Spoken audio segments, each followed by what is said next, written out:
We did that voter registration event last week at Grand Canyon University, 750 new Trump voters. I want you just to experience a little taste of what's happening with Gen Z. Look at the energy, the spirit, the enthusiasm for President Trump. And this explains why Kamala Harris had to go dive very low on a podcast that's not exactly family friendly. Play cut 38. Who are you voting for? Trump. Trump. Trump. Trump, baby. Trump. Trump. Trump.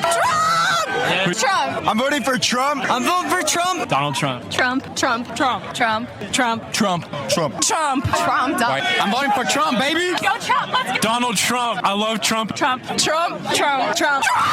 Trump. Trump. Donald Trump. Trump, of course. Trump. Trump. I'm definitely voting for Trump this year. Trump. Trump, baby. Come on. Trump, baby, because he's going to make America great again. Let's go. Donald Trump. Look at this crowd, everybody. Let's go. Gen Z for Trump. Look at this, everybody. This is what we're talking about. Kamala, a storm is coming. Kamala Harris knows that she's not hitting her benchmarks with younger voters. So they decided to deploy Kamala Harris on a media tour. So they thought to themselves, what podcast host has the most in common with Kamala Harris? So, of course, they thought of Alex Cooper. So if you don't know who Alex Cooper is, I've never really listened to any of her podcasts, but you kind of know it by reputation. She is a podcast host of a show called Call Her Daddy. Now, mind you, the show has cleaned itself up in recent years. It used to be a disgusting podcast where she would teach her audience and they would go through the audience of how to do very graphic sexual acts. I mean, it is the lowest of the low, basically glorifying hookup culture for young women. You don't need to stay with one man. You could sleep with as many people as possible. Here's how to pleasure your man and get money out of them. Literally, that was the genre of her show. She just signed a $120 million podcast contract. Sex sells, I suppose. I'm not going to focus my, energy on Alex Cooper. She's a typical, just useful pawn of the regime. However, Kamala Harris, of course, is at home on the Call Her Daddy podcast because Kamala Harris is a subject matter expert on such issues discussed on the program. So Kamala Harris, she looked very uncomfortable despite the fact that this should have been a very interesting interview for her. So she sits down with Alex Cooper and has a lot in common because Kamala Harris has lived that kind of a life.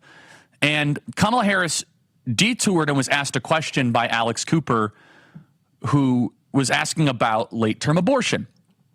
And again, I thank you for sending that, Ryan. I just so you understand, I'm not making this up. The two episodes before Kamala Harris was by Heather McMahon. This is the podcast, Blowjobs, Hall Passes, and Frat Daddies.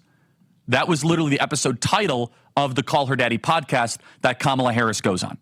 So Kamala Harris goes on the podcast with Alex Cooper, and the one previous was Blowjobs, Hall Passes, and Frat Daddies. And if you don't like hearing that, that's the type of president Kamala Harris will be. That's the type of platform that she's going on with Alex Cooper. And they try to make it really fun and good.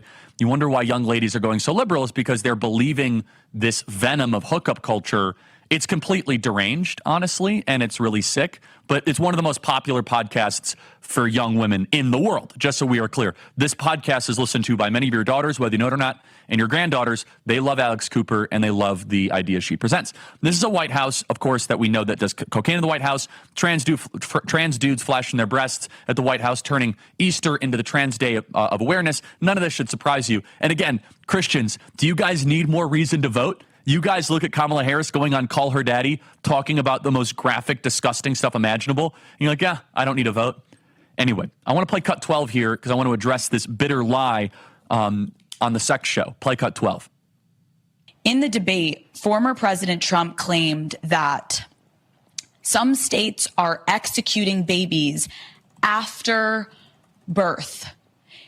Can you just clarify? That is not happening anywhere in the United States. It is not happening, and it's a lie. It's a bold-faced lie. Okay, Kamala, under Tim Walz's watch, at least 8 babies were born alive during botched abortion, and all 8 of them died. None of them received any care to save their lives. And most of them did not even receive basic comfort care either. They were treated like garbage and thrown away. We know this is true because up until 2023, Minnesota, despite not punishing the neglect of born alive infants, at least required such failed abortions to be reported.